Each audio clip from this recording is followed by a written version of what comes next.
ہم گرمیوں کے موسم میں تو ہمارے شمالی علاقہ جاتے ہیں، وہاں پہ چلے جاتے ہیں. وہ بھی میں ذکر کروں گا کہ 5 مختلف قسم کی بیلٹس ہیں پہاڑیوں کی جہاں پر جایا جاتا ہے، جایا جا سکتا ہے، جایا جانا چاہیے. مگر اس کے علاوہ سردیوں کی جو سیاحت ہے وہ بھی موجود ہے. سردیوں میں ہمارا بلوچستان اور سندھ اس معاملے میں بہت زرخیز ہے. بلوچستان میں گو کہ گزشتہ کچھ عرصے اس طرح سے انریسٹ رہا ہے کہ لوگ جانے سے اجتناب کرتے رہے، مگر اس تمام کے باوجود بھی لاکھوں کی تعداد میں سیاح اس وقت بلوچستان جاتے ہیں. بلوچستان میں عجیب و غریب قسم کی قدرت کی صنائیاں ہیں کہ وہاں پر آپ اگر یہ قریب ترین جو کراچی کے بہت قریب ترین جو 214 کلومیٹر پہ ایک جگہ اب تو پرانی ہو گئی، جو کن ملیر کے نام سے جگہ ہے، جب ہم گوادر کی طرف جاتے ہیں تو یہ ایسی عجیب و غریب قسم کی پہاڑیاں ہیں کہ ہوا سے اور مختلف وقت میں وہ جا کر اس طرح سے پہاڑیوں میں کٹاؤ پیدا ہو گئے کہ مختلف قسم کی شکلیں بن گئی ہیں اور محلوں کے جھروکے قلعے بنے ہوئے ہیں، وہ ہوا سے بنے، سب قدرتی، کسی نے کوئی اس کو ہاتھ نہیں لگایا. اور وہیں پہ جو ہے وہ ہالی ووڈ کی مشہور ایکٹریس جو ہے اینجلینا جولی نے اسی نے یہ ایکسپلور کیا کہ وہاں پہ ایک ایسا اسٹیچو قدرتی طور پر بنا ہوا ہے جس کو اس نے پرنسس آف ہوپ کا نام دیا، اور وہ قدرتی ہے، بالکل بالکل قدرتی ہے. پھر وہاں پہ مڈ والکینوز ہیں اور وہ ابلے تو نہیں ہیں مگر اب اس پہ لوگ جا رہے ہیں، اس کی مڈ والکینوز. وہاں پہ کئی ہندوؤں کی شرائنز ہیں اور جس کی وہ تاریخ بیان کرتے ہیں بہت پرانی. وہاں پہ محمد بن قاسم کے ساتھ کے قافلے آئے. محمد بن قاسم پہلے بلوچستان میں اترے تھے اور وہ جگہ وہ کن ملیر والی ہے، اور اس کے بعد پھر انہوں نے سندھ کا رخ کیا تھا. ادھر سے واپس گئے تھے کہ یہ مشکل راستہ تھا، پھر وہ وہاں سے آئے تھے. وہاں پہ روایت کے مطابق ان کے ساتھ جو قافلے میں جو فوجی آئے ہوئے تھے وہاں پہ ان کی انتقال کر گئے شہداء تھے، ان کی قبریں بھی وہاں پہ موجود ہیں. تو بلوچستان میں اس طرح کی بہت ساری جگہیں موجود ہیں، جھیلیں بھی ہیں، پہاڑیاں بھی ہیں بہت. پھر سندھ میں آ جائیں، سندھ میں یہ بھی سردیوں کا ٹورزم ہے. سندھ میں کوئی 24 کے قریب ریزورٹس ہیں جو کہ سندھ ٹورزم ڈیولپمنٹ نے بنائی ہیں، مگر بدقسمتی ہے کہ وہ ان ہوٹل کو پروموٹ کرتے ہیں، ان ریسٹ ہاؤس کو پروموٹ کرتے ہیں، ان جگہوں کو پروموشن نہیں ہو پایا ہے اب تک. اور جو بارشوں کے سیزن میں جون جولائی اگست میں 2019 کی فگر ہے کہ 6 لاکھ ٹورسٹ تھے اس میں ڈیزرٹ میں، تھر میں، اور یہ بڑی کیلکولیٹڈ فگر ہے. اب ہم آ جائیں پنجاب تھوڑا سا ڈیولپڈ علاقہ ہے، وہاں پہ مختلف قسم کی طرح کی ٹورزم ہے اور بہت لوگ جاتے ہیں، لوکل بھی جاتے ہیں، سیف بھی ہے، آسان بھی ہے، لوگ آسانی سے پہنچ جاتے ہیں. مگر جو ہمارے ناردرن ایریاز کی جو میں بات کروں وہ اس طرح سے ہے کہ مختلف قسم کی بیلٹس ہیں. آپ بڑا آسان ہے، لوگ تو اب چائے کافی پینے کے لیے، کھانا کھانے کے لیے، کڑھائی کھانے کے لیے مری چلے جاتے ہیں. مری اب اسلام آباد کا حصہ ہو گیا، مگر مری کے اطراف میں اگر جائیں، گلیات میں جائیں تو اتنی ایسی جگہیں ہیں جہاں پہ لوگ جا سکتے ہیں، جانا چاہیے، اور نئی جگہیں بن رہی ہیں. پھر اگر ہم بات کریں یہاں سے KPK میں بہت ساری نئی چیزیں ابھی ایکسپلور ہوئی ہیں، نئی جھیلیں ہیں، ماڈرن لیک ہے جو کہ شاید کچھ لوگوں کو نہیں پتا تھا. اس طرح سے اور کئی جھیلیں جو ہے نا وہ اب ایکسپلور ہوئی ہیں. سبات کا نام تو لوگوں نے سنا ہے، مگر سبات جو ہے وہ برف باری کے علاوہ بھی بہت کچھ وہاں پہ جانے کا ہے.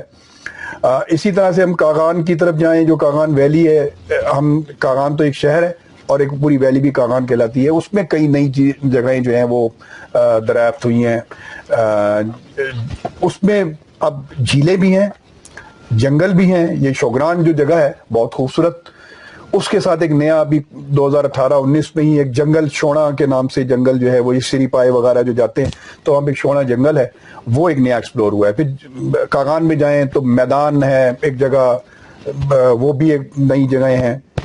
پھر پوری کاغان ویلی جو ہے وہ اپنے طور پر ایک عجیب و غریب جو ہے وہ حسن رکھتی ہے اور لوگ جا بھی رہے ہیں. بہرحال اچھا، اس سارے اس میں اگر ہم بات کریں، پھر یہ اگر ہم گلگت بلتستان میں بہت ساری جگہیں ہیں، ہنزا کے اطراف میں ہے، نیگر ہے، نیگر الگ ہے، اور اس کے بعد پھر اسکردو وہ ایک الگ جگہ ہے. وہاں پہ بہت ساری جگہیں موجود ہیں. یہ آپ نے مسلسل تالر صاحب کی کتابیں بہت جمع کی ہوئی ہیں. تو ناگا پروت کے نام سے ان کی کتاب ہے, جو فیری میڈوز کا جو انہوں نے ٹور کیا تھا. میں تو لوگوں کو ریکمینڈ کروں گا کہ وہ ضرور پڑھیں. یہ اس زمانے کا میرا خیال ہے کہ انہوں نے ڈسکور کیا تھا جس زمانے میں شاید جیپ کا سفر بھی نہیں ہوتا تھا, اور وہ 5 دن میں پہنچے تھے تارڑ صاحب فیری میڈوز کی. تو اس حوالے سے اگر آپ کے پاس کوئی انفارمیشن ہے تو بتائیے. تارڑ صاحب کے جو سفر نامے ہیں خاص طور پہ پاکستان کے اندر, اس پہ بات کر لی جائے.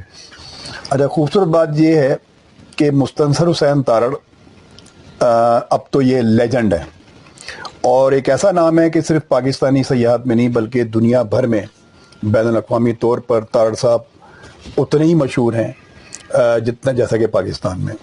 اور یہ اس میں کوئی شک و شبہ کی کوئی گنجائش نہیں ہے کہ مستنصر حسین تارڑ صاحب نے سیاحت میں جب سے قدم رکھا, اور اس میں جب سے انہوں نے لکھنا شروع کیا, تو بیسیوں نہیں, سینکڑوں نہیں, ہزاروں لوگ ان کی کتاب پڑھ کے ایک تو ویسے ہی اس منظر میں پہنچ جاتے ہیں کہ جہاں پر انہوں نے سفر کیے اور اس کے بارے میں لکھا ہے, اس کی منظر کشی کی ہے. لوگ وہ تحریر پڑھ کے ہی ان تمام جگہوں پر خیالاتی طور پر پہنچ جاتے ہیں. مگر اس کے بعد لوگوں نے اس کتاب کو پڑھ کر اپنے آپ کو موٹیویٹ کیا, اور جیسے تیسے ان تمام جگہوں پر پہنچنے کی کوشش کی ہے کہ جس طرح سے تارڑ صاحب پہنچے. گو کہ ہر سفر کرنے والا اور ہر سیاح ہر منظر کو اپنے طور پر دیکھتا ہے, ان تمام لوگوں نے بھی اپنے طور پر دیکھا ہوگا. تارڑ صاحب نے بہت کچھ لکھا, اور گو کہ اب وہ اپنے آپ کو سیاحتی سفر نامہ نگار نہیں کہتے, اپنے آپ کو ناولسٹ کہتے ہیں, اپنے آپ کو ناول نگار کہتے ہیں. مگر جو کچھ انہوں نے لکھا اس پہ بہت لوگ جو ہے انہوں نے یہ سمجھ لیا کہ ایسا جانا, ایسا کرنا ممکن ہے. اور پہلے لوگ شاید مشکل تصور کرتے تھے, اور بالکل مشکل تھا. میں بھی جب پہلی مرتبہ گیا ہوں تو بہت مشکل سفر کر کے ہم جو ہے وہ کاغان ویلی میں پہنچے تھے. نسیم بھائی نے جس کا ذکر کیا وہ یہ ناگا پربت پر جو انہوں نے کتاب لکھی ہے, اور اس پر ایکچولی انہوں نے جو سفر کیا ہے وہ فیری میڈوز کا ایک مشکل ترین سفر, جو کہ آج بھی مشکل ہے. آج بھی مشکل ہے. آج بہرحال وہ چند گھنٹوں کی واک یا چند گھنٹوں کی گھڑ سواری رہ گئی ہے, مگر اس وقت تو 2 دن 3 دن میں پہنچتے تھے 4-5 دن تک مختلف جگہوں پر. اگر ہم رائے کوٹ برج کے بعد کی بات کریں, ہم رائے کوٹ برج تک پہنچنا ایک الگ ہے. رائے کوٹ برج کے بعد اگر پہنچتے ہیں تو وہ جتنا بھی وقت لگتا ہے, ایک بہرحال آج بھی مشکل ہے, تو جگہ مشکل ہے. اور تارڑ صاحب نے جتنے بھی سفر کیے وادی کاغان کے, ہنزا کے, گلگت بلتستان میں باقی جگہوں کے, کشمیر کے, اور وہ سب سفر ناموں نے جو ہے نا وہ ایک بہت زبردست کام کیا ہے. اور اس میں جو ہے ہم اگر دیکھیں تو یہ ناگا پربت کی کہانی ہے, ناگا پربت بیس کیمپ کی اور فیری میڈوز کی یہ کہانی ہے. اس کے علاوہ تارڑ صاحب نے جو سفر کیے ہیں, یہ اسنو لیک ہے, یہ بھی ایک مشکل ترین خاصا سفر ہے جس پر انہوں نے اپنی تحریر قلم بند کی ہے. کاروان سرائے کے نام سے تارڑ صاحب کی کتاب, اور یہ بھی ایک اچھا خاصا مشکل. چترال کی اگر ہم بات کریں, یہ ہمارے لیے ابھی بھی بڑی فینٹیسی رکھتا ہے کہ چترال ہے کیا, اور میں بھی ذکر کروں گا کہ جانا کیسے کس طرح سے ہوتا ہے. چترال ایک خاصا مشکل ہے اور لوگ ابھی بھی جاتے ہیں. اگر شروع کی بات کریں تارڑ صاحب کی, جو جب انہوں نے شروع کیا اپنا لکھنے کا سلسلہ سیاحت پہ, تو یہ 2 کتابیں ہیں. ایک تو ہے نکلے تری تلاش میں, یہ ان کے بیرون ملک سفر کی داستان ہے یہاں سے, اور لوگ ان کی کتاب پکڑ کے پھر وہ یورپ کی سیر کو نکلتے تھے. اور اسی طرح سے خانہ بدوش بھی ان کا یہی کارنامہ ہے کہ وہاں پہ انہوں نے پاکستان کے نوجوانوں میں ایک ایسا شوق پیدا کیا کہ جو لوگ پہلے صرف کمانے کے لیے بیرون ملک جاتے تھے, یورپ جاتے تھے, اب وہ کچھ گھومنے پھرنے بھی جانے لگ گئے. پھر میں واپس آؤں کہ ہنزا داستان, مطلب جس طرح سے ہنزا داستان میں انہوں نے جو کچھ قلم بند کیا ہے وہ شاید اس طرح سے کوئی دوسرا لکھاری نہیں کر سکا. K2 بیس کیمپ کی جو کہانی ہے, یہ ایک تھوڑا سا ایکسپیڈیشن کی طرف کا سفر ہے, یہ ایک نارمل سیاحت نہیں ہے. آپ یوں سمجھیں کہ جیپ کے بعد 14 دن سے 15 دن کا سفر ہے یہ K2 بیس کیمپ جانے کا، کنکورڈیا جانے کا. تو اور اچھا خاصا یہ سفر ہے. میں اصل میں بات کرنا چاہتا ہوں یہ کہ تارڑ صاحب نے جو کام کیا، جو اسٹارٹ کیا، اور بہت زبردست کام کیا ہے، بہت زبردست کام کیا ہے. اور اس سے ہماری سیاحت میں ایک نئی جہت پیدا ہوئی ہے، فروغ ملا ہے، لوگ ان جگہوں پہ جانے لگ گئے ہیں، مقامی لوگوں کو جو ہے وہ روزگار میسر آیا ہے، ان کا لائف سٹائل جو ہے وہ بہتر ہوا ہے، ان علاقوں میں ذرا تبدیلی آئی ہے جہاں پر میں بات کرتا ہوں کہ میں پہلی مرتبہ جب میں گیا تھا کاغان سیف الملوک گیا ہوں، اس ناران بازار میں ایک پی ایس او کا پیٹرول پمپ تھا، ایک پی ڈی ٹی سی کا گیسٹ ہاؤس تھا، اور اس کے علاوہ 3 لکڑی کے بنے ہوئے وہاں پہ ہوٹل تھے جن کو کمروں کے ہوٹل کہتے ہیں، اور لکڑی کے بنے ہوئے 5 یا 6 ہٹیاں تھیں، اگر ہٹیاں سمجھتے ہیں، چھوٹی چھوٹی دکانیں تھیں ان کے وہاں پہ، اور یہ سب کچھ تھا، اور پیچھے نہر تھی. میں اس وقت میں گیا ہوں. آج اگر آپ جاتے ہیں تو وہاں پہ پورا ناران بازار مری کی مال روڈ کا منظر پیش کرتا ہے. وہ کیسے ہوا؟ وہ یقیناً جو ہمارے تارڑ صاحب اور تارڑ صاحب کے بعد جو بہت سارے دوسرے جو لکھنے والے آئے، سیاح آئے جنہوں نے سفر نامے لکھے ہیں، ان کی وجہ سے یہ سارا اس طرح سے ممکن ہو پایا. میں ایک اور پاکستان کے ایک بڑے ٹورسٹ کا ذکر کرنا چاہوں گا، ہمارے دوست ہیں، انجینئر ہیں، عبید اللہ کیہر. یہ ویسے تو جیکب آباد سے اور این ای ڈی کراچی سے انہوں نے انجینئرنگ کی، بائی پروفیشن یہ انجینئر ہیں، مگر پاکستان کے سفر نامے انہوں نے بہت سارے کیے، بین الملک بھی کیے، اور بہت اچھی خوبصورت تحریر. اور ان کا بھی انداز یہ ہے کہ یہ بھی ان جگہوں پر خیالاتی طور پر پہنچا دیتے ہیں. یہ ان کی کتاب ہے جو انہوں نے پاکستان کے دریاؤں پہ کی ہے. اچھا، اس پر بھی کیہر یہ لکھتے ہیں کہ پہلے یہ انہوں نے مستر حسین تارڑ صاحب کے ساتھ یہ سفر کرنا تھا، اور جس کو کوئی ایک ٹی وی چینل جو ہے اسپانسر کر رہا تھا. بعد میں شاید جو بھی معاملات ہوئے اس میں کیہر نے یہ اکیلا سفر کیا ہے اور پوری اس کی ڈاکومنٹری بنائی ہے. اور کیہر وہ سیاح ہیں، وہ رائڈر ہیں کہ جنہوں نے پاکستان کی پہلی ڈیجیٹل سفر نامہ بھی انہوں نے بنایا ہے، اور بہت اچھے فوٹوگرافر ہیں، بہت اچھے جو ہے وہ ڈاکومنٹری بنانے والے ہیں. یہ انہوں نے پاکستان کے دریاؤں پہ کہانی لکھی ہے. یہ ایک ان کی اور کتاب ہے سفر کہانیاں، یہ بھی انہوں نے بہت خوبصورت تحریر ہے جس پہ انہوں نے مختلف قسم کے سفر جو ہے وہ جو کیے تھے اس کو انہوں نے یہاں پہ لکھا ہے، جس پہ پاکستان بھی ہے، چین بھی ہے، ایران، آذربائیجان، سعودی عرب اور ترکی کے یہ سفر نامے ہیں ان کے مختلف اوقات میں. پھر انہوں نے پاکستان کے شہروں پہ یہ شہر کہانیاں لکھی ہے، مختلف قسم کے شہروں کی تفصیل. اور اس کے کیہر جو ہے بائکر بھی ہیں اور اکیلے نکل جاتے ہیں، سولو ٹورسٹ ہیں. یہ انہوں نے اپنی موٹر سائیکل پکڑی ہے، اور اب یہ اسلام آباد سے ساہیوال تک کا ان کا آج سے سفر کا آغاز ہونا ہے. اور مختلف قسم کے جو بائکرز کے گروپ ہے پاکستان میں، وہ ان کے ممبرز بھی ہیں، اور جب یہ بائکرز کے گروپ جاتے ہیں مختلف جگہوں پہ تو یہ ان کے ساتھ بھی شامل ہوتے ہیں. تارڑ صاحب کے حوالے سے تو آپ نے کافی ڈیٹیل گفتگو کر لی. ان کے علاوہ کچھ اور بھی لکھاری ہیں اردو میں جو کہ اس فیلڈ کے کتابیں لکھی ہیں انہوں نے؟ جی بالکل، بہت سارے لوگ ہیں، جیسے تارڑ صاحب ہیں، اور اس کے بعد ہم نے عبید اللہ کیہر کا ذکر کیا ہے. عبید اللہ کیہر نے بھی خاصا کام کیا ہے. اس کے بعد ہم بات کرتے ہیں، بہت سارے لوگ ہیں، جیسے ہم بات کریں ایک سلمہ ایوان خاتون ہے، آج کل وہ لکھ رہی ہیں، ان کا چل رہا ہے چین کا دورہ، اور یہ انہوں نے ایک دورہ کیا، اس پر انہیں کتاب سلمہ ایوان، اور اس کے بعد ایک انہوں نے ترکی کا دورہ کیا. اور یہ خواتین ہیں، یہ 2 خواتین جو ہے وہ گھوم رہی ہیں، اور ابھی وہ چائنا کے لکھ رہی. بہت اچھا انداز تحریر ہے، اور انہوں نے اچھی خاصی تفصیل اس بارے میں لکھی ہے. پھر ان کے علاوہ اگر میں سب سے پہلے بات کروں تو رضا علی عابدی ایک بڑا معتبر اور بڑا مستند نام ہے ریڈیو کے حوالے سے، مگر انہوں نے اس کے علاوہ بہت کچھ لکھا ہے. اور یہ ایک کتاب انہوں نے جن کی بہت ہی مشہور اور بڑی معروف ہوئی، جرنیلی سڑک.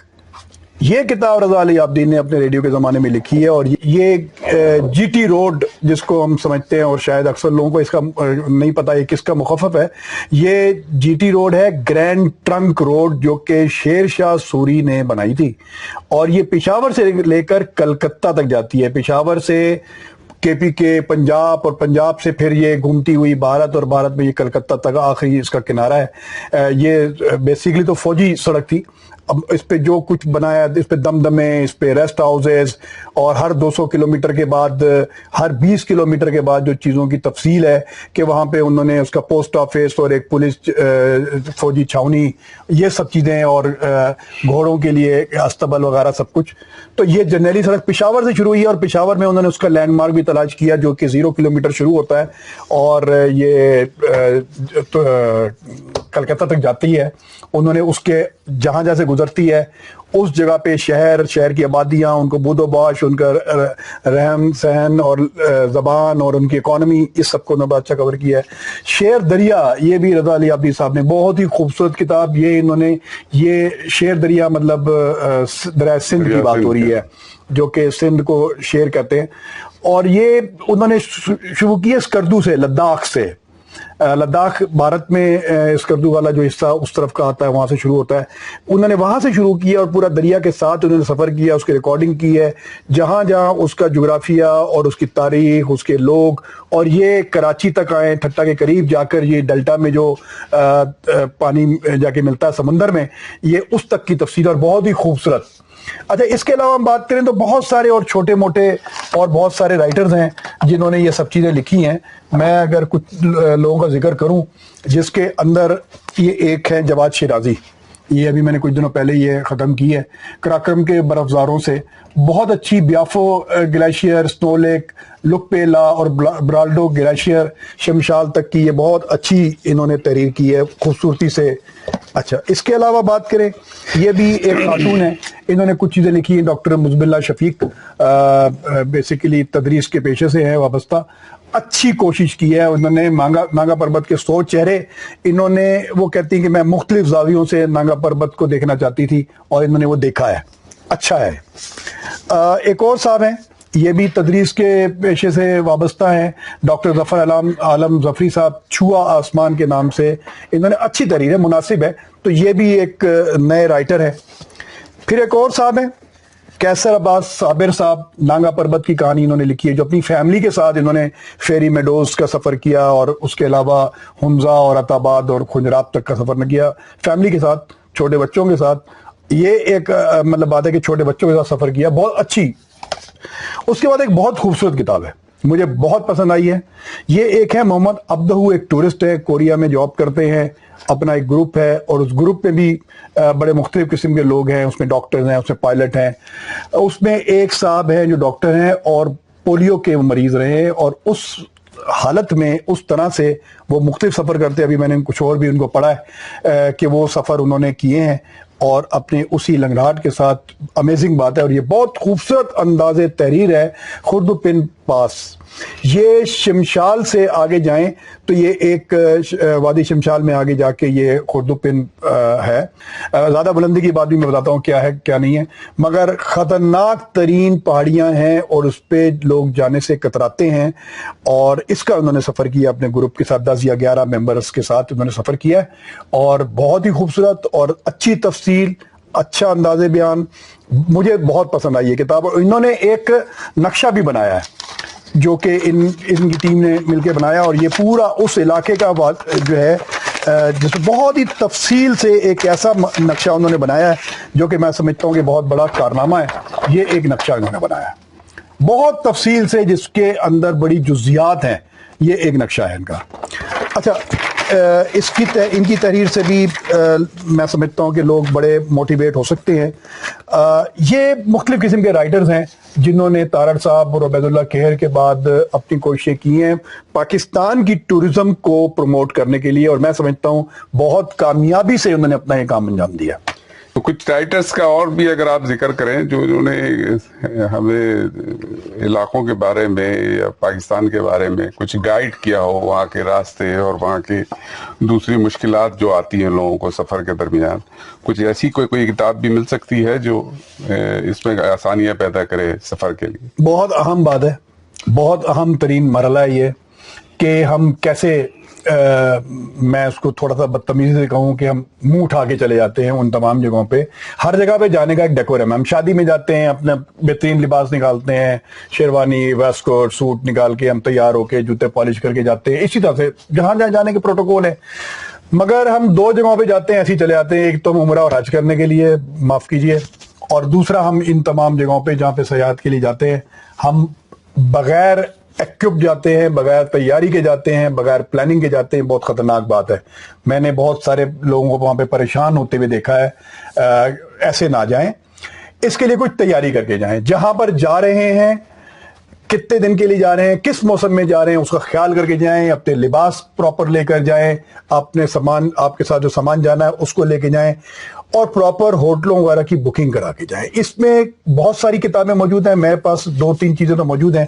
یہ ہے پاکستان، یہ ٹورسٹ گائیڈ ہے، بہت اچھی ہے، اور فکشن ہاؤس اس کا پبلشر ہے. کوئی مہنگی کتاب نہیں ہے. اس میں پورے پاکستان میں جہاں آپ گھومنا جانا چاہتے ہیں اس کی تفصیلات موجود ہیں، ان جگہوں کی جزیات بھی ہیں، اور اس کے ساتھ ساتھ ہوٹل کی بکنگ، ان کی قیمتیں کہ کتنی قیمت تک پہ مل سکتے ہیں. یہ یقیناً ویری کرتی ہیں، موسموں کے حساب سے ویری کرتی ہیں. پھر اب یقیناً یہ 2 سال کا جو گیپ تھا کووڈ کا، اور اس کے بعد یقیناً فرق آیا ہوگا، مگر جب یہ لکھی ہوئی کتاب اس وقت تک کی ویلیڈیٹی موجود ہے کہ وہ ان قیمتوں میں کھانا اور ہوٹل وغیرہ مل سکتا ہے. تو ایسی کوئی تیاری ضرور کر کے جائیں. بہت ساری کتابیں موجود ہیں جس میں آپ کب، کہاں، کیسے جانا چاہیے، کن لباس کے ساتھ جانا چاہیے. میں اس میں ذکر کروں کہ میں نے اس طرح سے پریشان ہوتے ہوئے لوگوں کو دیکھا ہے کہ جہاں پر لوگوں کے پاس پراپر لباس نہیں تھے، وہاں پہ سردی آ گئی، بارش آ گئی. کچھ لوگ برفباری کراچی والوں کے لیے ایک بہت بڑی جو فینٹیسی ہے وہ بارش ہے، برف ہے. ہمارے سے لوگ برف دیکھنے جانا چاہتے ہیں، مگر اس برف باری کے ساتھ ایکوپ نہیں ہوتے. پچھلے عرصے میں جو خوفناک واقعہ مری میں درپیش آیا ہے، میرے حساب سے جو میں نے اس پہ لکھا ہے، جو میں نے کہا ہے، اس میں جو حکومتی اداروں کے ساتھ ساتھ بہت بڑا قصور جو ہے وہ ان ٹورسٹ کا ہے جو لوگ مری میں گئے ہیں بغیر کسی پلاننگ کے. اس میں بہت بڑے قصوروار ٹورسٹ ہیں. گو کہ سخت بات ہے، مگر اس میں یہ بات حقیقت یہ ہے جو میں نے پورا جائزہ لیا ہے، اس میں جانے والوں کا بہت بڑا قصور ہے کہ جہاں پر 100 گاڑی جانے کی جگہ ہے وہاں پہ 5000 گاڑیاں چلی جائیں. جہاں پہ 200 لوگوں کے رہنے کا انتظام ہو وہاں پہ 20000 لوگ چلے جائیں تو کیا ہوگا، یہ آپ خود اندازہ کر سکتے ہیں. تو یہ گائیڈز بک موجود ہیں، ان کے ساتھ جائیں، تفصیلات طے کر کے جائیں، اپنی پراپر بکنگ کے ساتھ جائیں اور پراپر گاڑیوں کے ساتھ جائیں. ایسے نہ جائیں خدا کے واسطے، اپنے لیے بھی مشکلات پیدا کرتے ہیں اور وہاں کے لوگوں کے لیے تو مشکلات پیدا ہوتی ہیں. اچھا، اب شفیق صاحب یہ بتائیے، واپس میں کراچی کی طرف آتا ہوں کہ کراچی میں بھی تو بہت ساری عمارات اور بہت ساری جو ہے ہسٹری سے ریلیٹڈ چیزیں موجود ہیں. اس کے حوالے سے کسی نے کچھ لکھا ہے کراچی شہر؟ بہت کچھ لکھا ہے اور اس میں میں سمجھتا یہ ہوں کہ ایک حق تلفی ہے ہر اس شہر کے رہنے والوں کی جو اپنے شہر کو نہیں گھومتے، اپنے شہر کی چیزوں کو نہیں دیکھتے. یہ ایک حق تلفی ہے اور ان کو چاہیے سب سے پہلے اپنا شہر دیکھیں، وہاں کی عمارتیں. اور پاکستان جتنا پرانا ملک اب ہو چکا، اس میں اگر ہم کچھ نئے شہروں کی بات نہ کریں تو پرانے جو شہر ہیں اس میں کوئی نہ کوئی ایسی چیز ضرور موجود ہے جہاں پر آپ کو گھومنے کے لیے اور تفریح کے لیے اور پرانا ہیریٹیج دیکھنے کے لیے بہت کچھ دستیاب ہے. میں اس میں اگر بات کروں کہ کراچی میں کچھ ایسی کتابیں لوگوں نے لکھی ہیں، بہت ساری ہیں، میرے پاس تو چند کتابیں ہیں. یہ اختر بلوچ صاحب ہیں، یہ بلاگر ہیں، کرانچی والا کے نام سے انہوں نے کتاب لکھی ہے. بہت اچھی تفصیل ہے، بہت پڑھنے والی کتاب ہے اور یہ دیکھ کے ہمیں اندازہ ہوگا کہ کراچی میں بھی بہت کچھ ہے دیکھنے کے لیے. میں سمجھتا ہوں اسے کچھ سیکھا جا سکتا ہے. پھر عبید اللہ کہر نے بھی ایک کراچی شہر کے بارے میں کچھ لکھا جو کہ انہوں نے بیسیکلی اپنے واقعات لکھے ہیں. کراچی جو ایک شہر تھا یہ اپنے واقعات لکھے، مگر اس میں بہرحال کراچی کی کئی چیزیں ایسی درج ہیں جو کہ ہمارے لیے شاید خبر ہو، ہمارے لیے نئی معلومات ہو. رمضان بلوچ صاحب یہ بھی ایک مشہور آدمی ہیں انہوں نے لیاری کی انکہی کہانی لکھی ہے. لیاری جو کراچی کا بہت پرانا علاقہ ہے کہ اولڈ کراچی جس کو کہتے ہیں، کھارا در اور یہ سب علاقے، ان میں لیاری ایک ایسی جگہ ہے جن میں سے بہت ساری چیزیں لوگوں نے دیکھی نہیں ہے، سنی نہیں ہے، پتہ نہیں ہے، اس کے بارے میں تفصیل لکھی ہے. پھر ایک صاحب ہیں کھتری عبدالغفور کانڈا کریا، انہوں نے کراچی کی ایک تاریخ لکھی ہے، کراچی کی کہانی، تاریخ کی زبانی. اس میں بھی بہت سی تفصیلات اس پہ انہوں نے درج کی ہیں، جس کو میں سمجھتا ہوں پڑھنا چاہیے ان تمام لوگوں کو جو ان تمام چیزوں سے شوق و شغف رکھتے ہیں، پرانے جس کو ہیریٹیج کہتے ہیں، ان کے ساتھ ان کا لگاؤ ہے، اور وہ اگین جو سیاحت کرنا چاہتے ہیں ان کے لیے.